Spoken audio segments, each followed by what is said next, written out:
Hi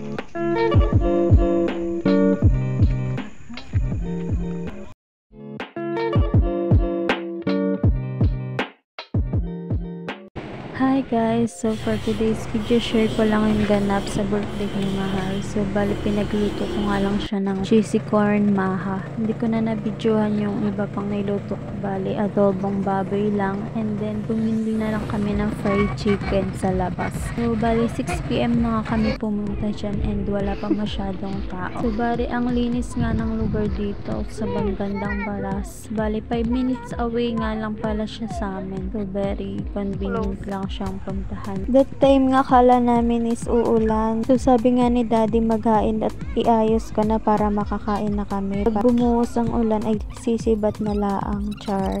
So nga ni Mahal na magdala pa kami ng tent. Sabi ko ay wag na dahil mahirap i-set up para sa akin kasi tamad ng mami mo char.